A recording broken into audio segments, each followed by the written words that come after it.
Hereby I open this academic ceremony in which Jiaojing Xu will defend the academic thesis uncovering the link between pain-related cognitive biases and pain interference, a virtual reality approach. I have the honor of chairing this ceremony this morning. My name is Frank Peters. I'm Emeritus Professor of Clinical Psychology. And we'll start now, and may I invite you to present a summary of your study and the conclusions of your thesis. The floor is yours. Thank you, Prorector. Highly esteemed Prorector, opponents, supervisors, family, friends, and colleagues.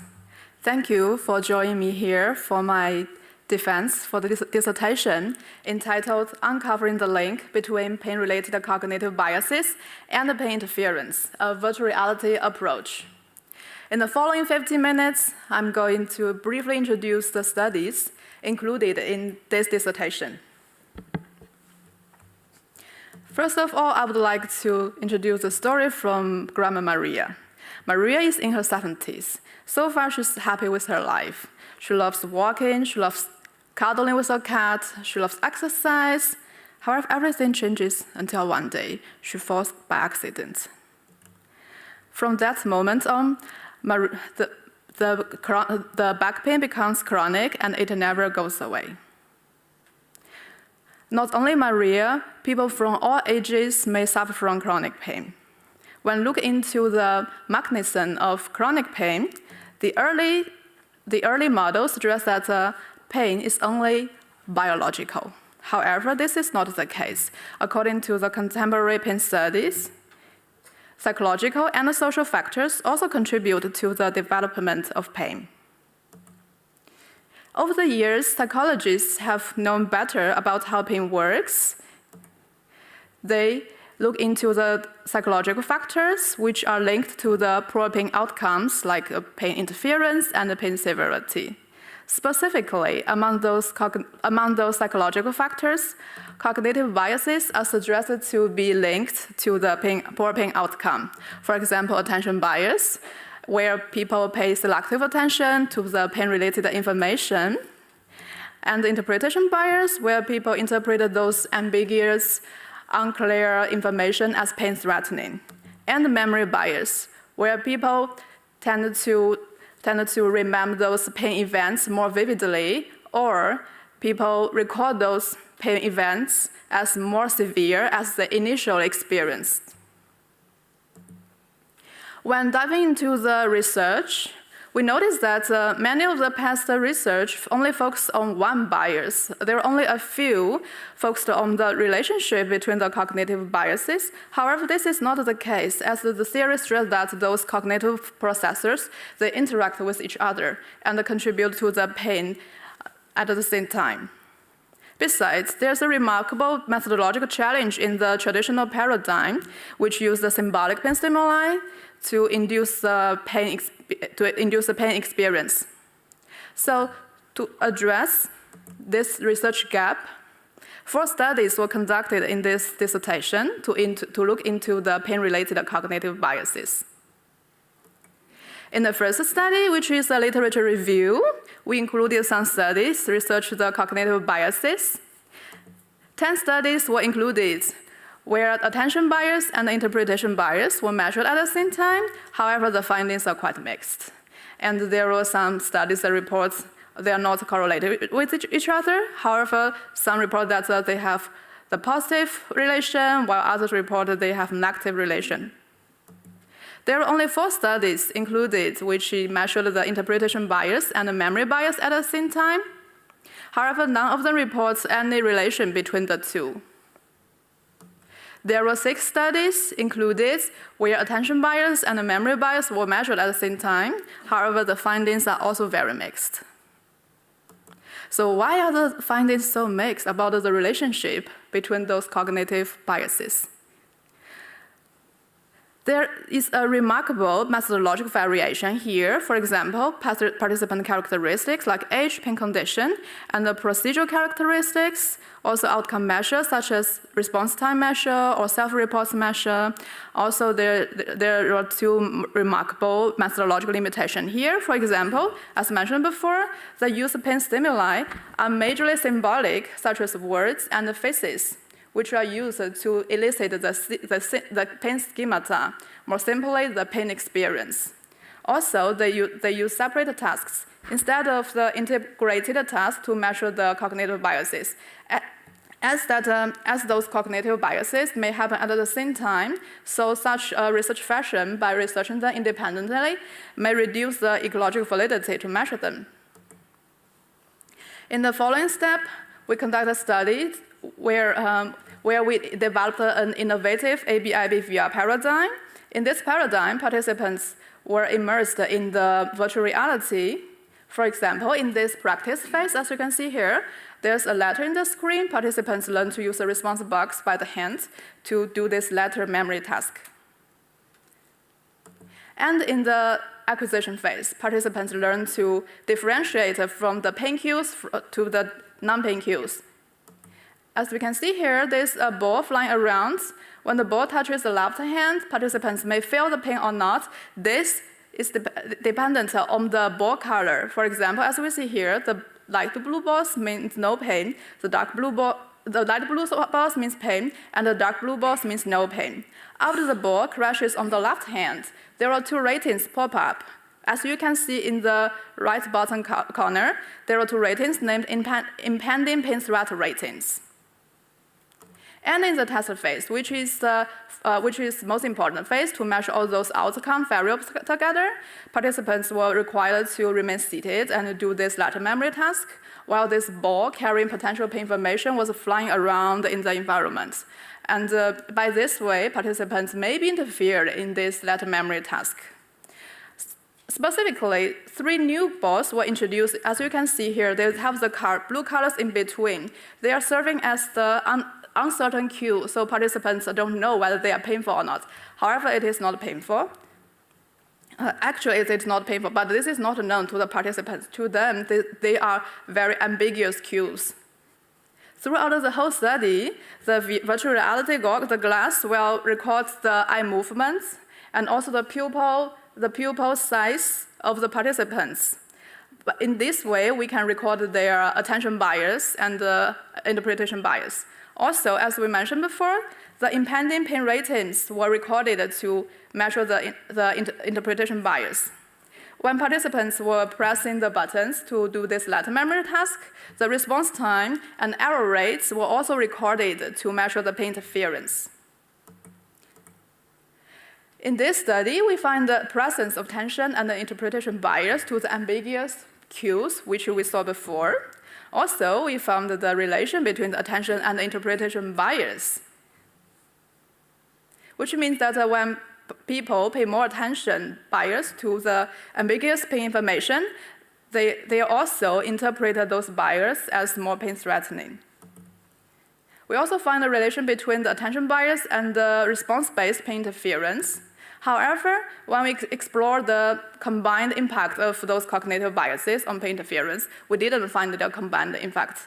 It means that those attention and interpretation bias in this study, they did not interact with each other to contribute to the pain outcome. So what's next? In the following study, we are interested in whether the contextual factors may make a difference to the cognitive biases. So in this study, we introduced a new threat manipulation procedure where the participants were randomly divided into 2 groups, high and low threat group, and the experimenter used a multimeter to pretend to measure their skin resistance. By this way, we gave them harmful information and safe information for the pain that they are going to receive. However, this procedure failed. And in the following step, we improved the procedure with a more credible procedure to the participants and introduced their fear about the pain in a better way. And the cognitive biases and the interpretation bias were measured again with this attention and interpretation VR paradigm. In this study, we found that the threat manipulation was successful. And we also find the presence of attention and interpretation bias at study 1. However, we didn't find an effect of the manipulated threats on the cognitive biases. Also, we didn't find the relation between the two at study 1, which is potentially caused by the relatively small sample size. Also, when exploring the moderation effects of threat, we didn't find its impact on the relationship between attention and interpretation bias. Also, it doesn't influence the predict value of them on the p interference. About the conclusions, through this series of studies, we find that AB-IBVR paradigm shows a unique strength in measuring multiple cognitive biases. We also found the presence of attention and interpretation bias at the same time, and the part of the evidence also support a positive relationship between the two. About the implications, through this series of studies, we extended the previous findings about the pain-related cognitive processing bias to a more ecological, valid, and dynamic pain contact. These findings add new insights into improving the methodological quality by leveraging the virtual reality technology to create an immersive pain experience. It also inspired the current pain treatments to consider those cognitive biases as potential targets. For example, in the cognitive bias modification or the mindfulness-based pain reduction. Okay, for Grandma Maria, maybe we can suggest that she will benefit from the twist of the current pain treatments by including those cognitive biases as potential targets. Thank you all for your attention. Now I will give the floor back to the prorector. Okay, thank you very much. Thank you for this nice, beautiful, and very clear presentation of the summary. Now the opposition will be opened by Professor Peter Mures, Professor of Developmental Psychopathology at this university, and he is the chair of the assessment committee of your thesis. Professor Mures, the floor is yours. Thank you. Dear candidate, first my apologies because I'm here in France and not in Maastricht, but my holiday was a little bit shifted, and so I was not present live. But I'm happy to do it online, and so I have a couple of questions. As chair of the committee, I feel responsible to ask some questions to you. First of all, I want to compliment you about your thesis. The really nice cover, the colorful cover of the thesis, it's really nice. So I really liked it. But I also like the work that you do. It's really good experimental work. It's well thought out. The experiments are really nice, and you try to get a grasp on the biases that may underlie the pain experiences of people. So apart from these compliments, I also have a couple of questions. And my first question is a warm-up. So it's about proposition number 1. So maybe one of the paranymphs is able to read out this proposition number 1.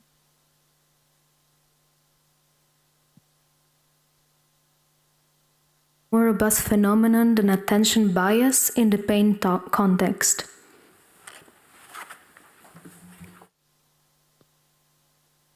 Okay, so that is proposition number 1. But I found, with all respect, I found this proposition a little bit fake.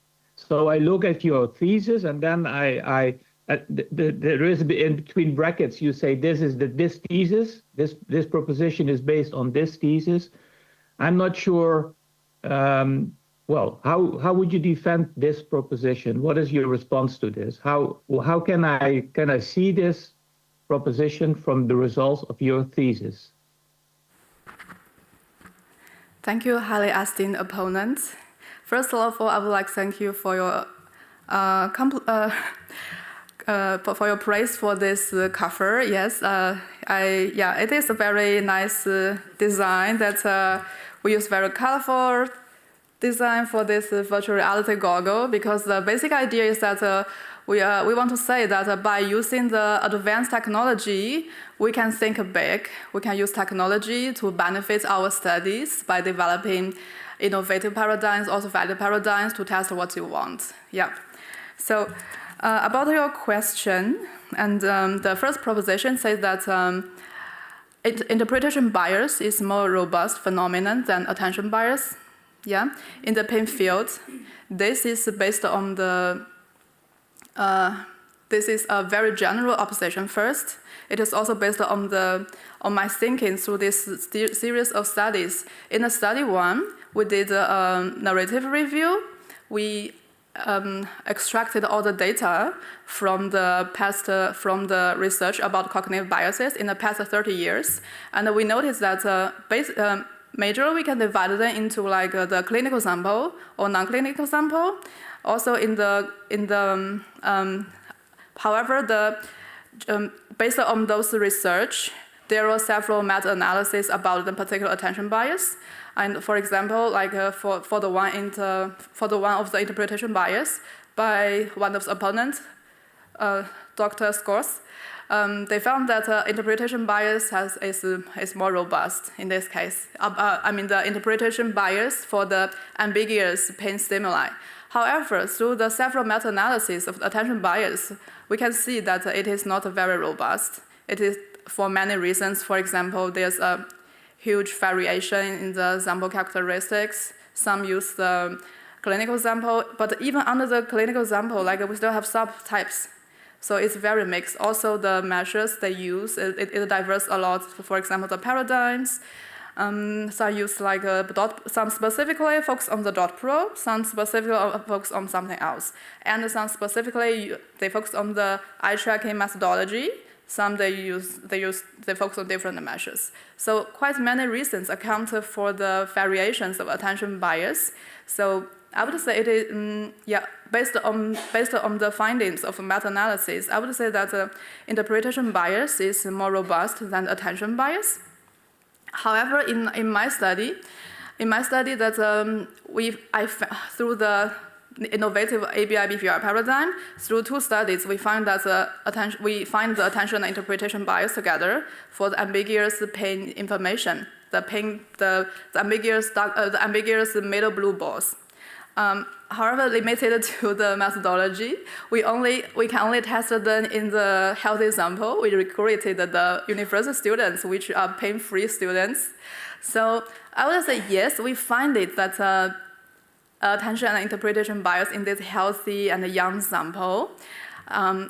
So we personally, I would be conservative. Like I will stick to the whole literature. I would say interpretation bias is more robust. Yes. Okay, I understand. My second question is then about your studies, the order of your studies. You start with of course, the review. That's fine, but then when you look at the experimental studies, you first do present in chapter 3 a study with the attentional bias, interpretation bias, virtual reality method. Then you hop over to the pain aim method, which basically assesses all the 3 types of biases, so attention bias, interpretation bias, and memory bias. And then you go back to the ABIP virtual reality method. So I wonder about why did you do this in this way? I was, from my point of view, I was looking at your thesis. I thought, okay, this pain aim method covers all the biases, including the memory bias. So that would be, in my view, the best method of measuring biases in pain patients, right? But you kind of prefer, I also see this in conclusion, you kind of prefer the ABIP VR, and you also return to that method. So I wonder about the order of the studies, and which of the methods do you think that other researchers should use now in future research to investigate cognitive biases in relation to the pain? So, well, to answer this question, I would say that in the beginning of this project, me and my supervisors, we were very ambitious in the beginning. We want to research then all those cognitive biases together in the pain field. However, you know that this project started in 2021. It's during the pandemic. So we really need to be practical. We only have what we have, so we need to be practical and just take a simple step in the beginning. We want to test the paradigm first. If the attention and interpretation bias can be measured through an innovative paradigm. So based on this idea, we want to keep it simple. But still, for this paradigm, actually we spent 2 years when the paradigm, before the paradigm really started being tested in the lab. Yeah, about the memory bias, it is possible to implement in the paradigm. For example, based on the research interest, for example, about the short-term memory bias or long-term memory bias, we can implement some questions, some subjective reports in the end of the end of the testing day, or for example, also 2 weeks later, we can test their memory about the pain experience during the testing. So by dividing the scores of the baseline testing on the testing day and the second testing, we are interested on the specific day, we can get the memory bias. Yeah. So I would say it is possible to test the memory bias. However, to keep when conducting this project to be practical, we choose to keep a simple step in this way. Yeah. But still, it's very possible to implement this measure to measure the memory bias in pain. Okay, thank you. I look at the prorector. I think I'm satisfied with your answers, and I give the floor back to the prorector. Thank you, Professor Mures. Wishing you a good holiday, a remainder of your holiday. The opposition will be continued by Professor Stefaan van Damme, Professor of Health Psychology, Ghent University in Belgium. Special welcome, and there you are. And thanks for being present here today. The floor is yours. Thank you. Dear candidate, I would like to compliment you with this thesis. I enjoyed reading it. I appreciate the innovative experimental work that you have conducted, and I think it provides interesting novel insights in the topic of pain-related cognitive biases. Reading your thesis also raised some questions, and some of which I would like to discuss today with you. My first question is, well, you were very ambitious. You already mentioned that with this project. You wanted to assess 3 different types of cognitive biases: attention, interpretation, memory bias. And I think the idea was to try to integrate these measurements into one experimental paradigm, or combinations of biases into one experimental paradigm. Now, my question is, if you look back to your work now, how confident you are about how validly you measured these different types of biases. So if I would ask you to rank, to give an order about how confident you are about did you measure attention bias, interpretation, and memory bias in a very valid way. So which one do you think was the best? Which one was worst, and why? Thank you, highly esteemed opponent. This is really a good question. To measure the attention and the interpretation bias, this is a very broad idea if we zoom out in the pain field, because, for example, generally we did define the interpretation bias as interpret the ambiguous bodily sensations or the environmental cues as pain-threatening, right? However, because this in this series of in this project, particularly for those lab studies, we can only pertain the definition of the interpretation bias to the ambiguous pain stimuli in this study. So if you say if we only zoom in these lab studies in this project, I would say the interpretation bias are very valid in this study because we proved this through 2 studies, yeah. And for the attention bias, we follow for the attention bias, there's something happened during the testing that because it's in the lab study, participants they pay attention to those cues associated with pain, right?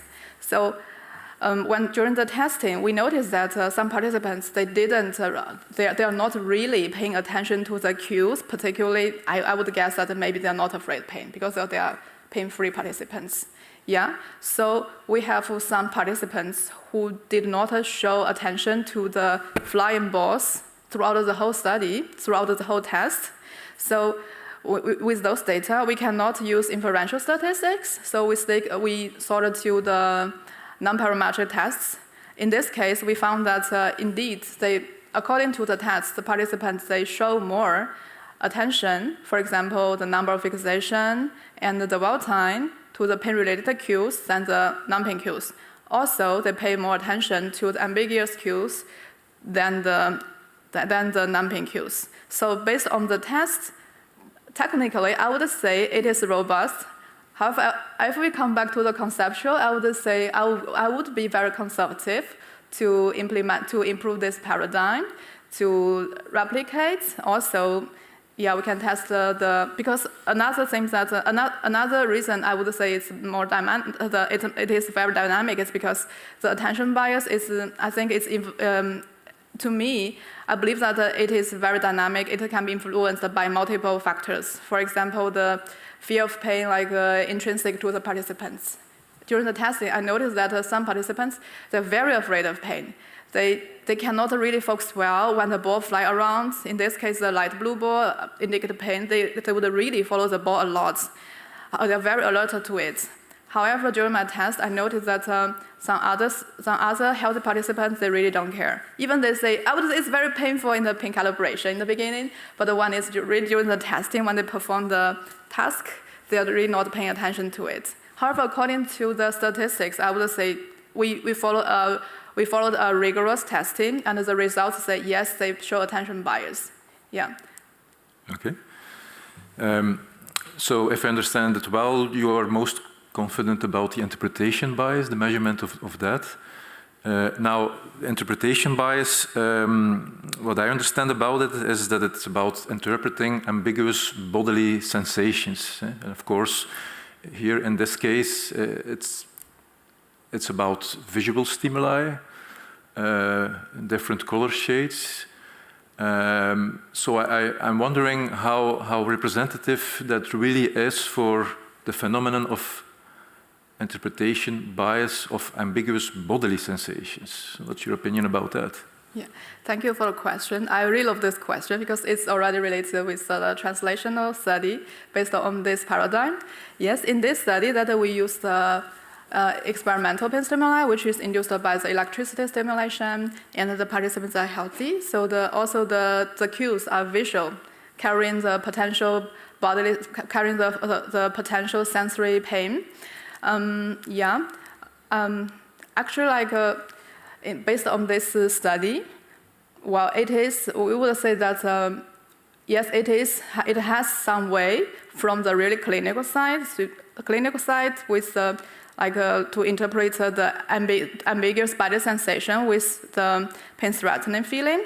However, I would say for the cues, because you mentioned the body sensation. However, I think the environmental cues are also important because the environmental cue will also influence how we interpret, right? For example, like to me, I have irritable bowel syndrome. So sometimes if I saw some cold thing, I would like, I feel bad now already. So it's not only body sensation to me. Another, also based on this study, actually we can adapt it to like a more like a clinical related scene. For example, in a warehouse, we can develop the scene with a working site. So we can ask the participants to do some like movements, like bending down or reach in the normal level. In this way, we can trigger the pain. For the clinical example, when they bend down, maybe it will trigger the low back pain. So I would say in this case, it can really make it valid. Okay, that's an interesting perspective. Apparently, you can look at it at different ways, at interpretation of bodily signals, but also interpretation of environmental cues that might or might not be related to pain. So that's yes, yeah. Indeed. Because currently, through this setting, we are still in the beginning step to develop the paradigm. However, I believe that in the future, the paradigm will be more valid in the clinical side. Okay, thank you. Looking at the chair, if I'm still in time. There's, I think, 1 minute for a question and an answer. So if you can make it very short and the answer very short, I'm totally happy to keep you on the floor. Yeah, just one short follow-up question then. So apparently, clearly a strength of your work is that you try to integrate different biases into one measurement, yeah. Or at least interpretation, attention, and most of the studies, you combine it into one paradigm. My question is, that's a strength, but it could perhaps also be a risk, because there's the phenomenon of common method variance, which means that if you measure it, two different phenomena with the same measurement in one specific situation, that the correlations between the two phenomena might be inflated. So I just wondered what's your opinion about that? Yeah. Very short, please. I would say in this case, I'm confident for this study because interpretation bias is measured by self-reports and attention bias by eye tracking. Yeah, so I would say in this study, I can be confident for this. Okay. Yes. Thank you. Okay. Hope you're satisfied. Okay, thank you. Thank you very much, Professor Van Damme. Also a special welcome to the next opponent, also a member of the assessment committee, Dr. Daniel Schott, lecturer in health psychology, University of Southampton in the UK. We're honored with your presence here today, and the floor is yours, Dr. Schott. Thank you very much. Thank you. Thank you, Joey. I very much enjoyed reading your thesis. I think you've done some great work here. I think I like the scientific quality of what you've done and the methods that you've chosen. I have a list of questions, but I'll probably only be able to ask about 2 or 3 considering the time limits. So the first question I have is with your systematic review, chapter 2. I looked at your Prospero record and it said that you would conduct a meta-analysis and you didn't conduct a meta-analysis. This isn't necessarily a problem, but I just would like to know your reasons for this. So why didn't you conduct a meta-analysis? And if I could ask maybe why the Prospero record hasn't been updated in a couple of years to reflect this. Thank you, highly esteemed opponents. Yes, in the beginning, we tried to implement it as a meta-analytical study because we are really curious, like in the past 3 decades, from the call from Pincus to look into the cognitive processing bias about its contribution to the pain outcomes. It's already like 3 decades past. We have so many studies about the cognitive biases in the pain field. Yeah, different from the field of depression and anxiety. The experimental materials in pain, I would say personally, I found it's more difficult to use this stimuli to elicit the pain schemata, right? So that's why we start out this meta-analysis to see like where we are, what the findings are now, and what kind of methodologies we have now, what's the problems, and what we already achieve. So in the beginning, we are ambitious to implement this meta-analytical study, but as you read that we have 3 sub-studies here, right? For attention bias, interpretation bias, and memory bias, and attention bias and memory bias. So there were 3 sub-meta-analyses indeed. So it really takes lots of time, like lots of energy to do the whole study. However, we are actually in the first round of work, we already have all the data, but since the time is really ticking, so we need to be practical because we are already there. So we decided to write it as narrative review first. Okay. Yeah, so, okay. That's why it is. But thank you for noticing this, because we really want, just as Dr. Peter Morris asked that why you not measure memory bias, because well sometimes we cannot have everything we want. Okay. I feel a bit sorry for this, but I would say that this literature review already took us lots of time and energy to do it. Yeah. Okay, I can imagine it's a lot of work. Okay. My other major question would be with chapter experiment 2, study 2. So I need to ask Joey, how much of this was your own work? Because for chapter 4, I see your citation, and you're not the first author on this, and yeah. I believe it's another PhD student. So can you tell me a little bit about your contribution specifically to that study? Everything from planning through to data collection through to analysis, because I think as an opponent on this panel, I need to be convinced that this is your work. Yeah. For this study, based on the timeline of the project, we conducted the study the lab study in the chapter 3 first, before the chapter 4, because in the chapter 3 we spent 2 years to develop this paradigm because of the situation during the COVID pandemic. So everything was slowed down. So it already took us 2 years to develop it. So the following study, we were interested in the contextual factors. We actually in the beginning we planned lots of contextual factors, not only this one, not only this threat. However, at that time we are already there that we think we should go on. Even though we already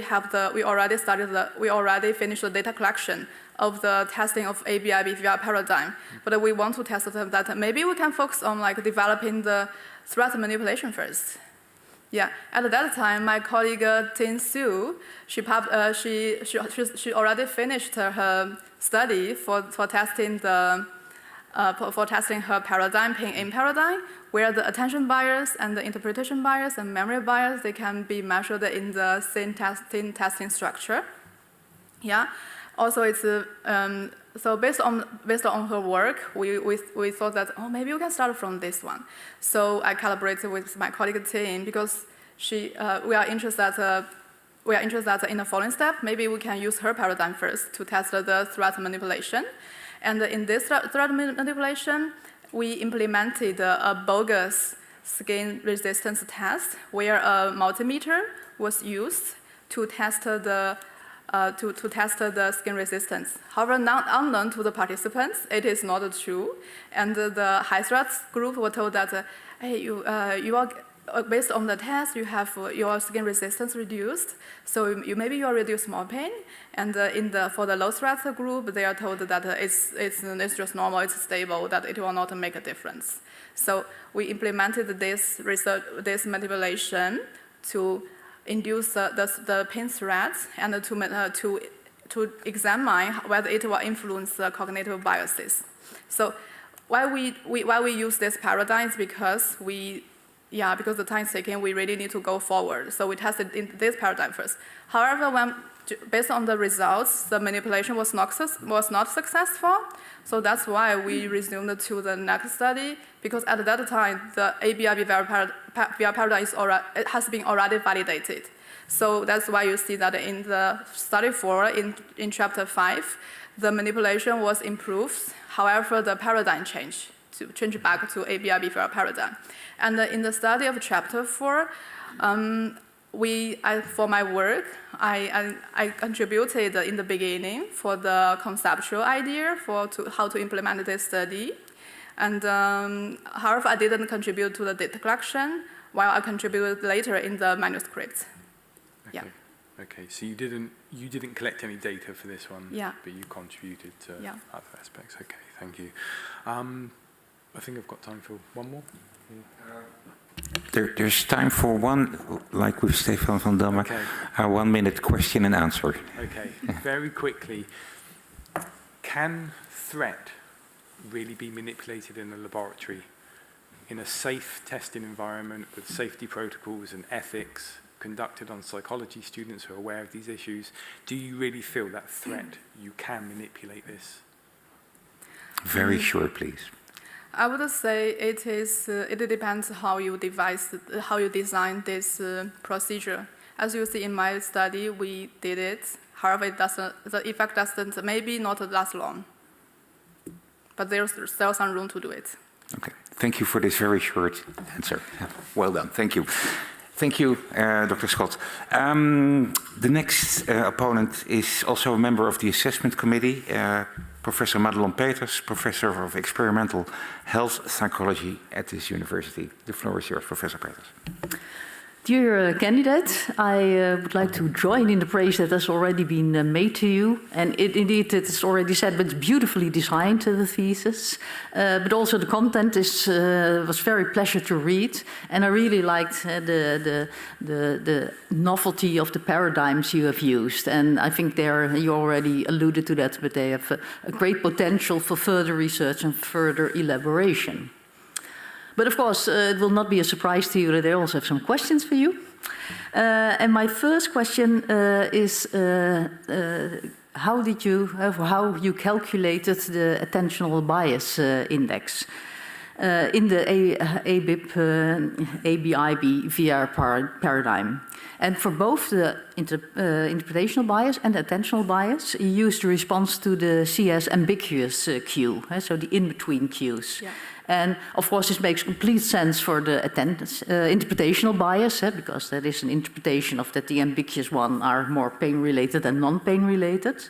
But I did wonder why you did not calculate attentional bias for the CS plus stimuli, CS plus balls. And it's also for task interference, because now you subtract the two-back task performance of the CS minus, when the CS minus is present, from when the CS ambiguous cues are there. But you could also subtract the CS minus trials from the CS plus trials. Because I would say, does an attentional bias for pain not mean that you specifically pay attention to pain cues and not necessarily only to ambiguous cues? So why did you not calculate an AB index for the CS plus cues? Thank you for your question, highly esteemed opponent. For the AB, because I think you are referring to the index, the bias index for the attention, right? Right, yeah. Yes. And how it relates to interference, task interference. Yes. When we are going back to the definition of attention bias in the literature, it is defined that people pay selective attention to the pain-related information more than the natural information, right? So in this case, actually, to me, I think it includes two sides. And pain-related information, that one is like a pain definite. For example, for the body sensation, you know it's pain, like you feel it. Yeah. However, in the other case, it's a little bit itchy. I feel some weird feeling, but I'm not sure if it's pain. In this case, it can also maybe pain related. So I think to the definition, it is actually in my thesis, it is defined as the pain attention bias is defined as the selective attention to pain-related information, including both pain unambiguous and the pain ambiguous stimuli. That's definition. However, for the interpretation bias, we only limited it to the ambiguous pain stimuli, because for the pain unambiguous stimuli, it's very clear that it is painful. You definitely interpret it as painful, right? Yeah, Yeah, but still there can be individual differences. That some people pay more attention to that with pain patients as well. Some can just ignore the pain they have, whereas others pay more attention. And that might be the clue, and then it generalizes also to other sensations. But for me, it would make sense that it starts with paying attention to your pain. So yeah, there's some, because there's some technical question here when in the thesis, particularly for the lab studies, for the lab studies that when we measure the relationship between attention and interpretation bias, we want to specify it to the same stimuli, because in this case that they are toward the pain stimuli, because when the attention and the interpretation bias happen in this case, they are toward the same stimuli. So we want to make it more ecological valid in this testing structure. That's why in the correlation analysis, we only analyze like a ambiguous CSA and for the attention CSA and interpretation CSA. Yeah. I saw that, and that was exactly my issue, because don't you confound interpretation bias then with attentional bias? Because you are only paying attention to something if you first interpret it as being threatening or being painful. Yeah. So it starts with the interpretation bias, and then you might pay attention to it. So this correlation between the two might be confounded by having been interpreted as being pain-related. So did you ever look at AB for the CS plus stimulus, whether it correlates with interpretation bias? For the, in my study, I didn't measure the correlation between them, yeah, indeed. It might be interesting to still look at it. Yes, indeed, because particularly when it is a clinical setting, I agree that in your case that patients, they like patients, maybe they just pay more attention to the pain-related, bodily sensation, right? Mm-hmm. So in this case, this excessive attention bias may contribute to their the pain amplification or something like that. Yeah, I would say in the clinical study it's more complex. However, because it's a lab control study, we want to make it more clean to understand first. Yeah. But I would say that it is very interesting to look into this side. Yeah. Mm-hmm. And what do you think about this confounding aspect? Do you see what I mean? That it could be confounded because you first interpret it as being painful. In this study, that attention bias and the interpretation bias, we measure, in every trial, we measure them to the same stimuli. Yes. And for the, I would, dear opponents, if you have questions for the confounder, maybe we can clarify it more. Could you clarify? Yes, my issue here is that if you, why would you have an attentional bias for cues that you don't interpret as being threatening? So it starts with that you say, okay, these cues, I interpret them as being pain-related, and therefore I pay attention to them. So if you interpret them, they're harmless, you don't have to pay any attention to them. So that's my issue of confounding. It starts only if you have an interpretation bias, you can have this, you will have this attentional bias. Yeah, I think it is related to our research interest, because we are wondering that if, in this testing structure for the ambiguous pain stimuli, if people interpret if the degree that people interpret as ambiguous stimuli as pain-related will be positively correlated with the attention, excessive attention paid to them. That's based on our research question and hypothesis. Yeah. Okay.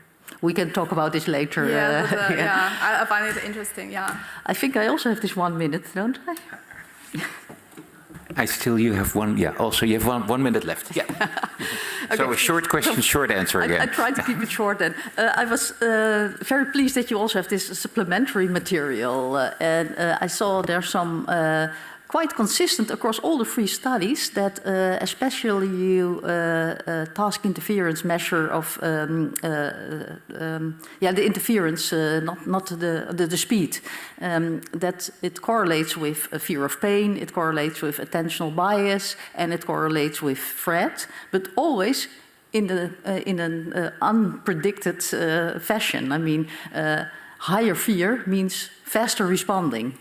So that was quite surprising, but you don't say anything about it. Can you say in half a second if you have an explanation for this? So your question is about like the fear and the response, the pain interference? Yeah, the unexpected correlation in the negative correlation between fear and threat and faster responses to the two-back task. Yeah, So in this case, that theoretically, when people are more fear about something, maybe they will respond faster, because maybe this is related with arousal, and they are more focused. However, it is difficult to tell, because in this case that I would say maybe there are other confoundings contributed to this, because this is not our main interest. Maybe we might show it, but I didn't I would just keep it here, and I will not over-interpret it. But yeah. Okay, I'm satisfied with the answer. Thank you. Okay, thank you for the short answer. I think we're having a new Maastricht record with short questions and answers here today. Thank you. The opposition will be continued by Dr. Pauline Dibbets, also a member of the assessment committee. She's associate professor in fear learning and avoidance behavior of Maastricht University. The floor is yours. Thank you. Dear candidate, dear Joey, I also enjoyed reading your thesis, and I want to congratulate you and your team for this excellent work. I also really love that there are novel paradigms involved using novel techniques. But actually my question is more related to chapter number 2 about the narrative review.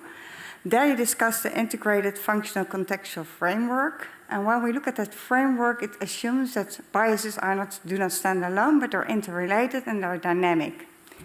And you nicely searched all articles that looked into correlation between these typical biases like the memory bias, attentional bias, and interpretation bias. And you listed them down. And when I look into the results, it pops up that the results that are found, that they actually are mostly in pain-free people. All the samples that used pain patients didn't find this interrelation. But when we look at this model, actually there is adaptive and maladaptive biases and the interrelation between them. And you would assume that the interrelations in healthy participants are adaptive, and in pain patients they are maladaptive. So actually my first part of my question is, why do you test healthy participants if in the end you want to say something about the patients? And what would you expect if you would have used patients regarding your studies? So thank you, highly esteemed opponent. So because your question started from chapter 2, right? From chapter 2, and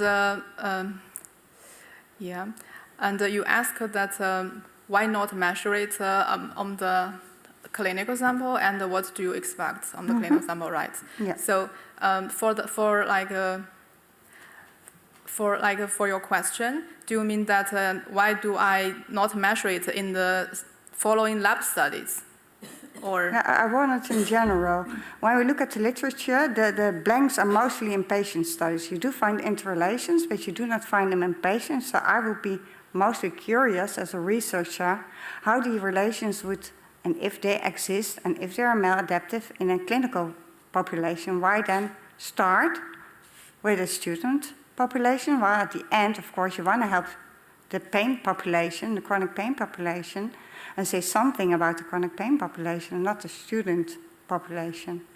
Yes, in the study, in the narrative review of chapter 2, the samples they vary a lot in the participant characteristics. Some we even included a few based on the teenagers, and some about adults. I mean generally like mean age for in the middle-aged adult, something like that. Like also we have some, they diverse in the pain conditions. The majority of the included examples, they are healthy participants.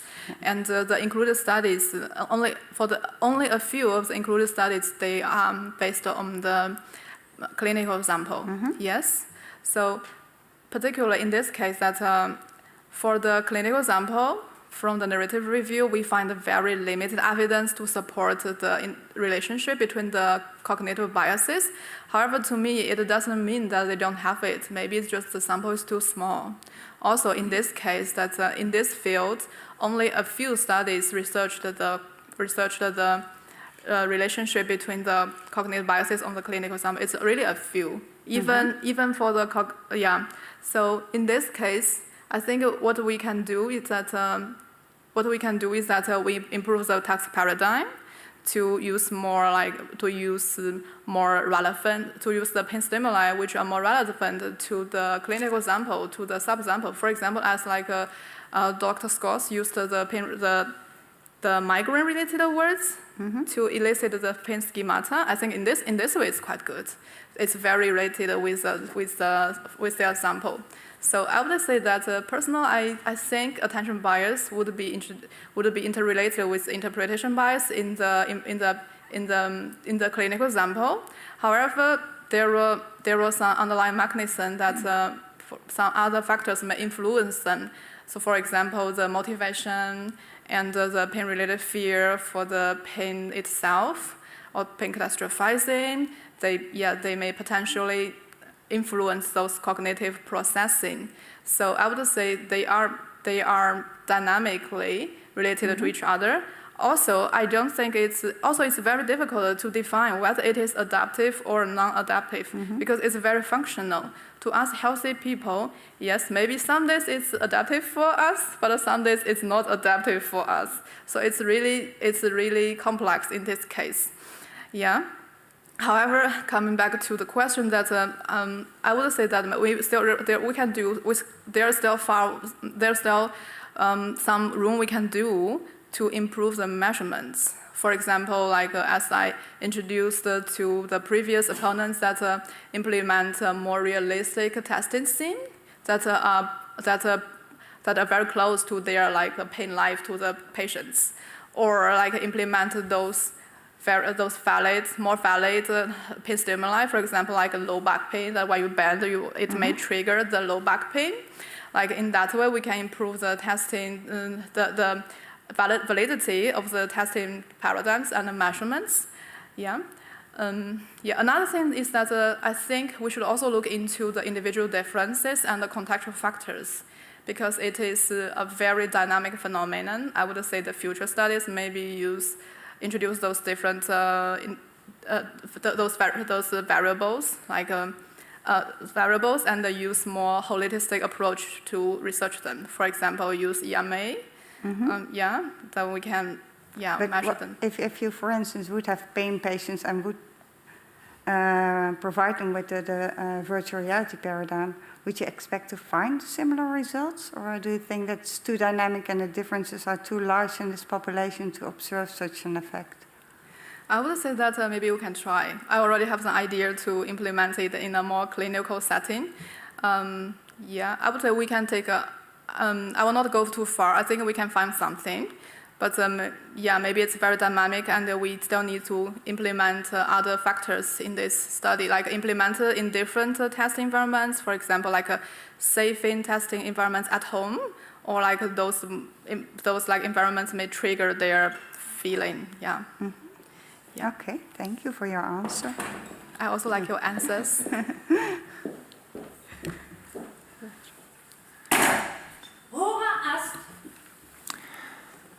We don't have this additional minute anymore. Okay.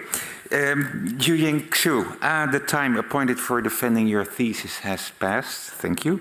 The degree committee will now withdraw to discuss the quality of your thesis and your defense. And I request you and your company await the results of our deliberations and our return in this room. Please all rise.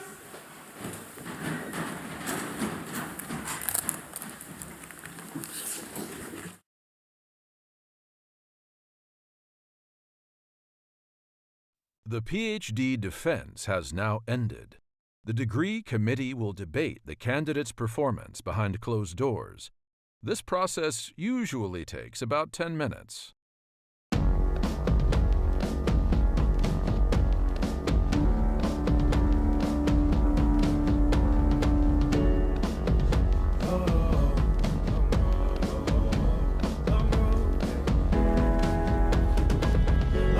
Southside, 10 miles in my rearview mirror. I know what it felt like. My goals only getting clearer. East side to the west side.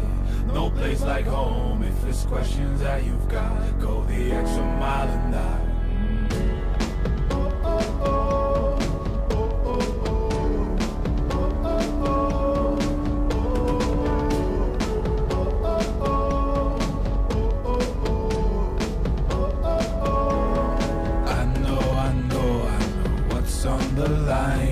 I know you know that I can't read your mind. Years can't fly by now, don't waste all your time. Cause I'll go the extra mile.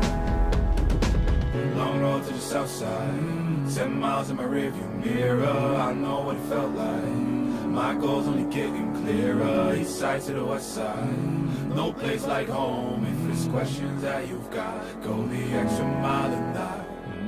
On the dash, got my laces tied. Long road, I don't waste no time.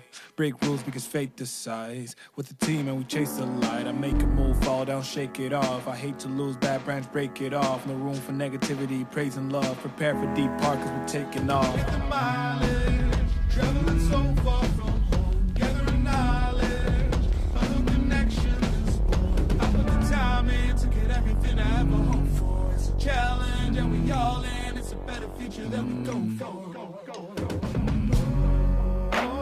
And even though these nights seem long, I know that I am never on my own. Know you've won the battle once you've grown.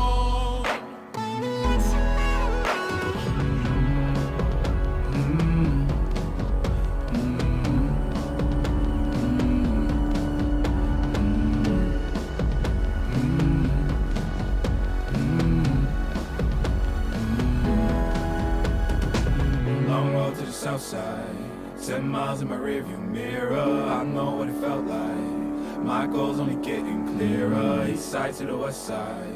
No place like home. If it's questions that you've got, go the extra mile and die. Long road to the south side, 10 miles in my rearview mirror. I know what it felt like. My goals only getting clearer. East side to the west side. No place like home. If it's questions that you've got, go the extra mile and die.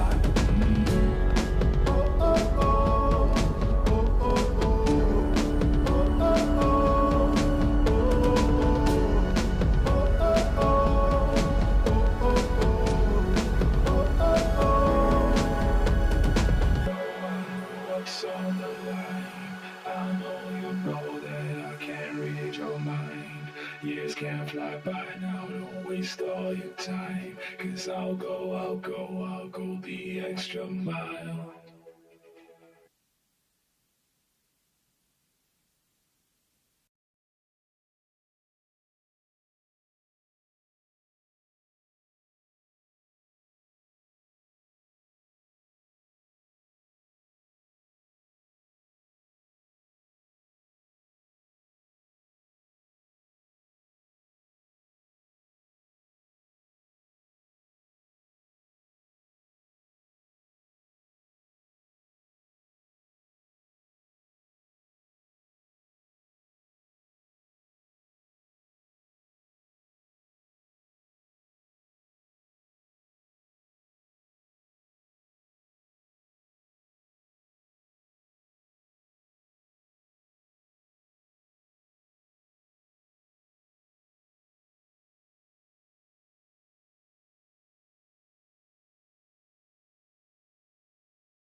Where should I stand? Here?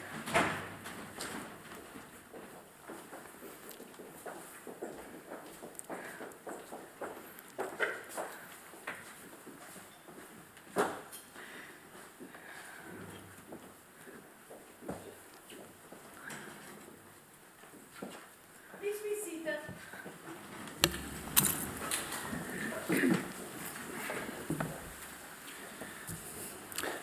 Jiaojing Xu, the degree committee here present has assessed the quality of your thesis and your defense, and in view of its positive verdict and taking into account your previous qualifications, the degree committee has decided to grant you the degree of doctor. Dr. van Kleef is authorized to confer upon you this academic distinction in accordance with Dutch university custom. And I invite your supervisor now to take the floor. Please all rise.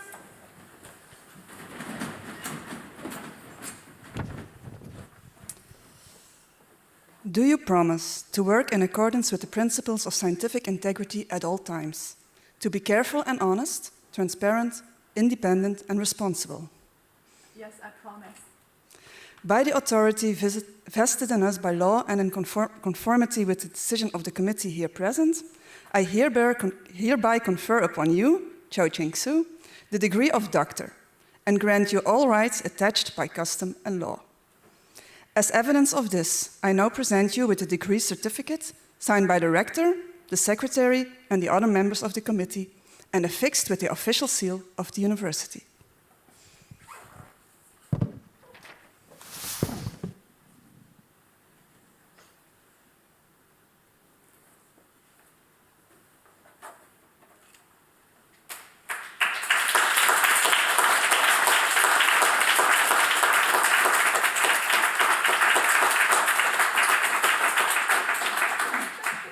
Please be seated.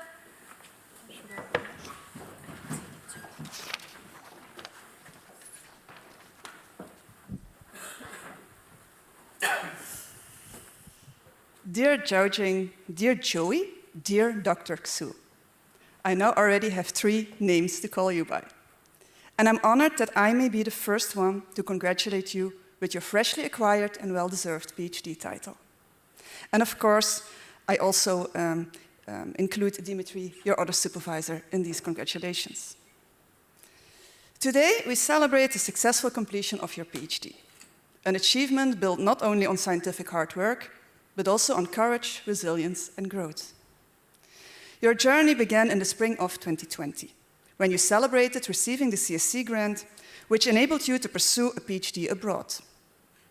In February of 2021, a couple of months later, full of excitement, you arrived in Maastricht, ready to begin your research and to explore a new country and culture. What awaited you, however, was not the bustling student life you might have imagined, but a world in lockdown. The COVID-19 crisis kicked in a few months earlier, and your first year and a half in Maastricht were marked by quiet streets, closed offices, quarantines, online Zoom meetings, which we never got rid of anymore after that, and a research lab that remained off limits, closed. But you didn't let this situation stop you or discourage you. With determination, you adapted your plans. When programming issues and COVID restrictions delayed your ability to start data collection, you shifted gears and you dedicated yourself to the meta-analysis project. And when the labs reopened, you spent many hours testing participants for your first VR study. Again, navigating a set of hurdles, no-shows, recruitment challenges, and technical issues. You took each hurdle with remarkable patience. Your persistence paid off. You successfully included the required number of participants, and then soon faced a new obstacle, analyzing these complex eye tracking and pupillometry data, which was completely new to you. Again, you met the challenge head-on, working carefully, asking for help when needed, and ultimately producing a high-quality publication, which was also recently published in PAIN. That work laid the foundation for the threat study, part of your master thesis, and even for a new research project, which is currently underway with the help of master students. Besides focusing on your own project work, you also gave back to our research community, You volunteered at the ERPH conference. You presented your work at EPP and pain research meetings. And you contributed as a secretary to our EHP section. All of that in an excellent manner. Beyond your academic work, you embraced your new life in Europe. Despite the limitations of the pandemic, you found ways to explore the Netherlands and neighboring countries, Belgium, Germany, Luxembourg. I have lived in Belgium my entire life. I've worked in the Netherlands for half of it, but I must admit that you still managed to teach me about new, beautiful places that I need to visit sometime. And then when the world opened up again, you went outside of the Benelux, traveled around, you also visited your family in China in between, and you celebrated your thesis submission with a trip to the beautiful Andalusia. Over the past few years, you built a network of friendships, you connected with fellow students, and you joined the local archery club, where you practiced the art of archery that you are so passionate about. And yes, somewhere along the way, you also found love. A beautiful reminder that life has a way of giving us unexpected gifts. Jiaojing, I've personally come to know you as someone who approaches both science and life with a very philosophical mindset. Asking thoughtful questions, reflecting deeply, and always showing warmth and kindness towards others. Whether discussing a research question or share thoughts on how to raise cats and dogs, you always bring sincerity and depth to the conversation. Dear Jiaojing, dear Joey, dear Dr. Xu, we are proud of what you achieved, and I hope you are too. You should be. You've crossed the world, you weathered the global crisis. You emerged with a PhD, a first of many publications, a community, and a heart full of experience. Congratulations on this milestone, also for your family and friends present here today or joining us online. And I wish you all the best in your next chapter, wherever that may take you. But let's start it off this afternoon with drinks and celebrations. Congratulations.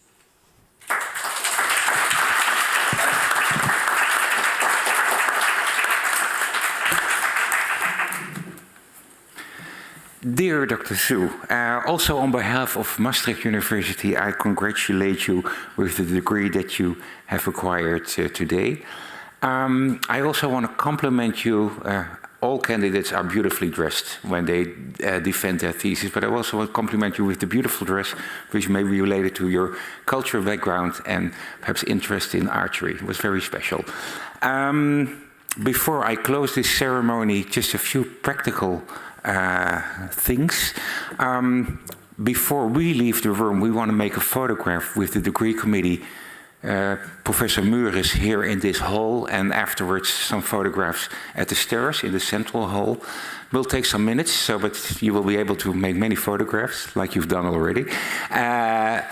But in the meantime, there is a reception where we can congratulate Dr. Xu with the degree. So I invite you as an audience to go already to the rifter while we make the photographs, and we'll meet there afterwards. So thank you very much.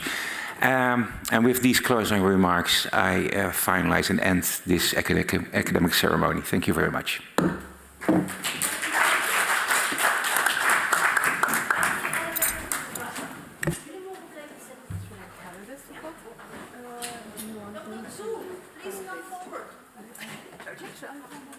Dr. Xu.